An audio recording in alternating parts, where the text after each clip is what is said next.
Anybody ever had the experience where one of your friends, relatives, customers said to you that they just met a friend of theirs at work or a colleague at work, and their colleague is thinking about buying a house, and they told them all about you. They told their colleague all about you. They said how good you were, and they even gave their colleague your card.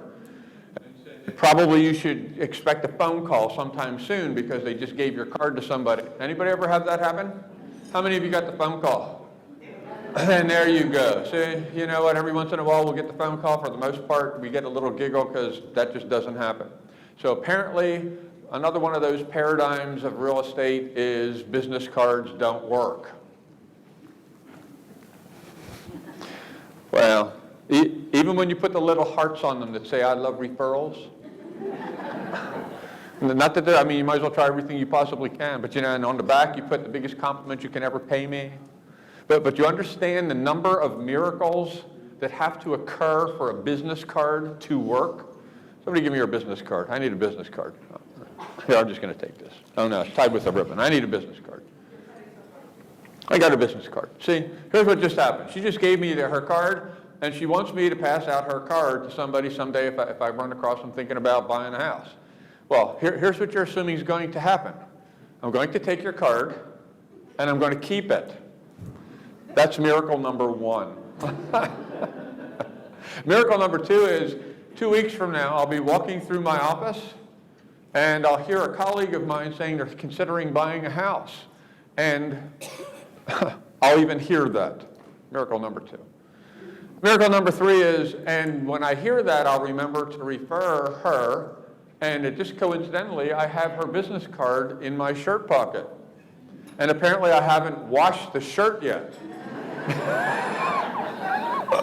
I mean, seriously, here's where it starts to go crazy, does it not? I mean, really, how many of them still have it in their pocket, remember that it's in their pocket, and the shirt hasn't been laundered, they're wearing it for like the third or fourth time. And they remember, yeah, ooh is right, thank you, and then they think to keep the card. Business cards don't work. I mean, it's a nice little talk, but it's way too passive. We're going to be, and here's the words one more time, more proactive. It's going to be proactive and purposeful. If we're looking for referrals, we're going to ask them and teach them about the issue of referrals, because you would think if we did a really good job, they would know to refer people to us, but apparently they do not. They're paying us a lot of money. They're paying us a lot of money to do a job. We do the job, and they paid us a lot of money. They don't seem to think to tell anybody else, and when they do, we don't get the call anyway. So a specific tactic is to ask them and teach them about the issue of referrals.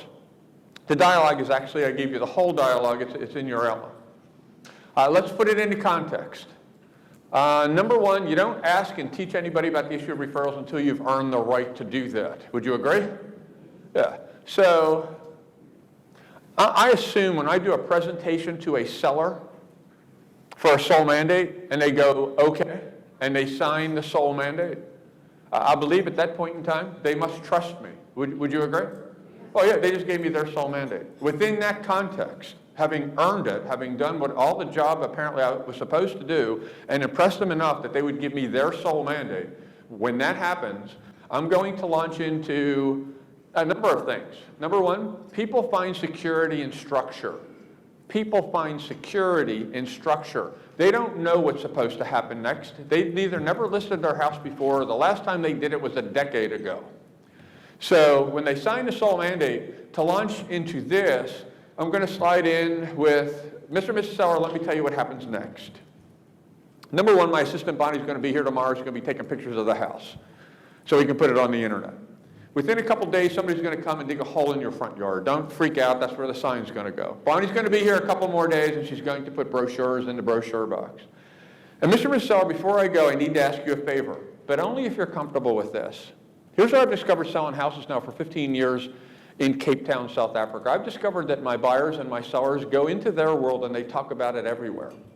They go to work and talk about it. They get on their phone and talk to their friends and relatives about it. Sometimes they walk up and down the street and talk to their neighbors about it. And at least once, if not twice, in one of those conversations, somebody says to them, you know what, I'm thinking about buying a house too.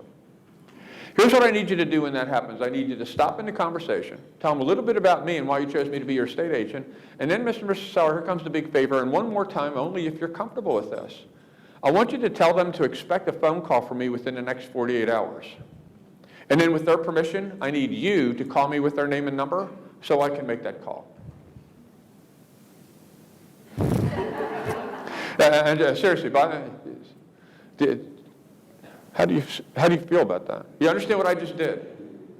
Yeah, it was a conversation. It was just conversational, and I asked them and taught them to send me referrals within the context of they just gave me their sole mandate.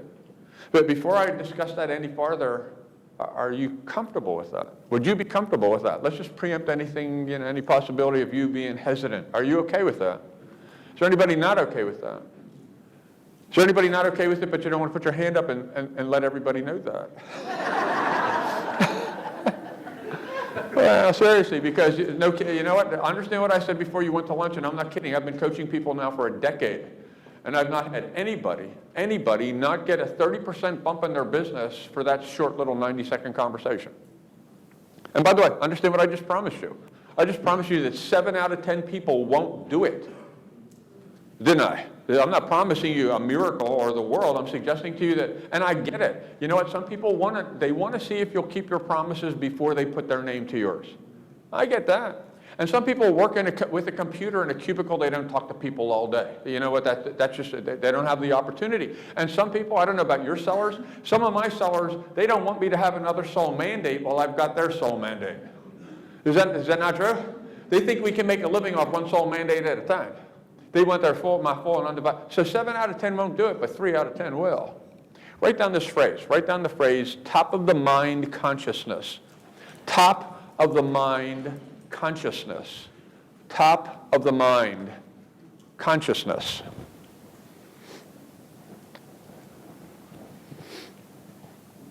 Here's what we know about people. They're predictable.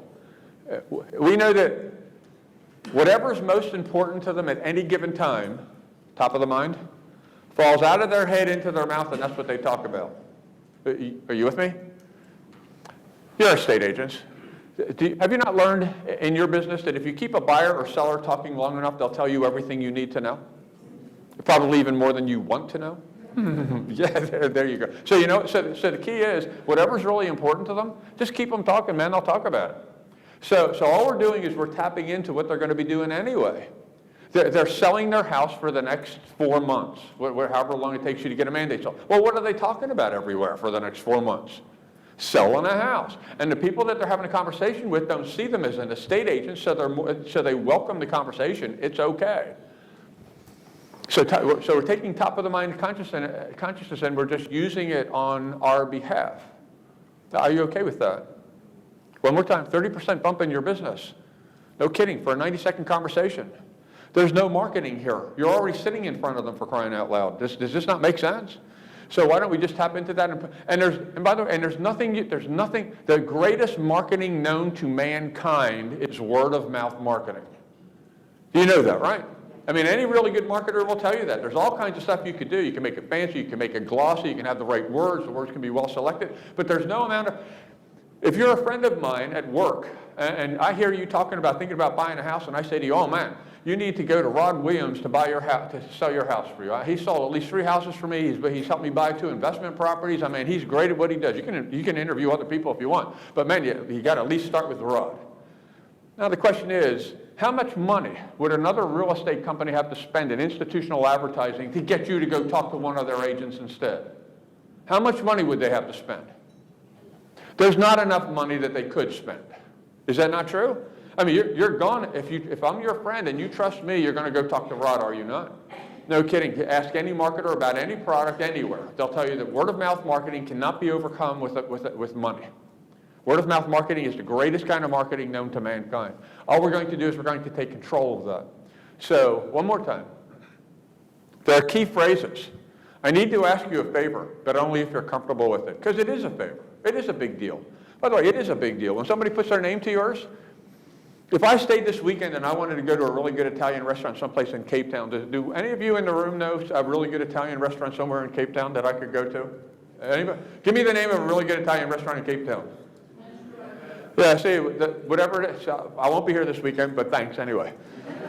But here's the deal. Understand something. If I went to one of those restaurants this weekend and I didn't think it was that good, would I blame the people at the restaurant? Who would I blame? The person who sent me there.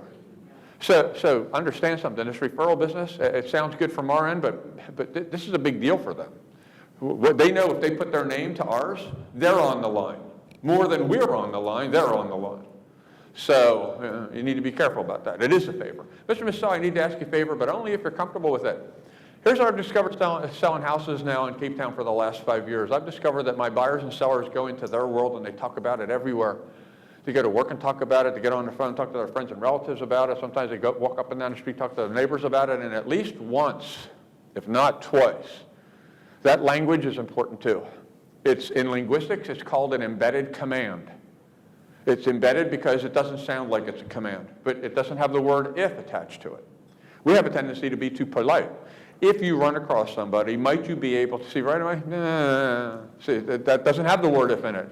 It says, it happens so often. In 15 years, it's happened so often. I'm so sure it's going to happen. It's probably even going to happen twice. You understand that little bit? That's important. So at least once, if not twice, in one of those conversations, somebody's probably going to say to you, they're thinking about buying a house too. Here's what I need you to do when that happens. I need you to stop in the conversation. Tell them a little bit about me and why you chose me to be your estate agent. This is why I bring this up. There are a lot of guys who are going back to teaching the basics. This is basic, is it not? Referral business. We have a tendency to always go back to the basics when things get tough. Here's a little caveat. When things get better, don't forget the basics. The basics are always the most important element of anything. So if you have a tendency to forget that. And if you go see somebody else teach it, you should go see a lot of people teach it. I mean, that's fine. Go see a lot of people teach it. And I've seen others teach it, and at this point in time, they say, and here's what you teach your sellers to say for you. At least a couple of them out there. I think that's too much. That's just my take on it.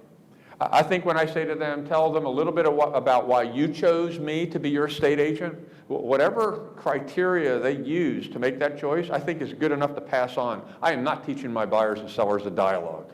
Does that make sense? So at least once, if not twice, one of those conversations. So stop in the conversation, tell them a little bit about me and why you chose me to be your estate agent. And then Mr. Seller comes to big paper one more time, only if you're comfortable with it. I want you to tell them to expect a phone call from me within the next 48 hours, and then with their permission. By the way, that's important too, isn't it? With their permission.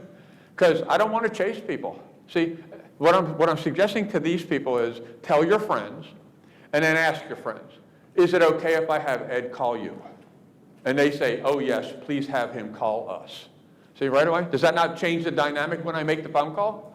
Yes, it's not a surprise. They asked for me to call. It's a whole lot easier. I'm not chasing anybody.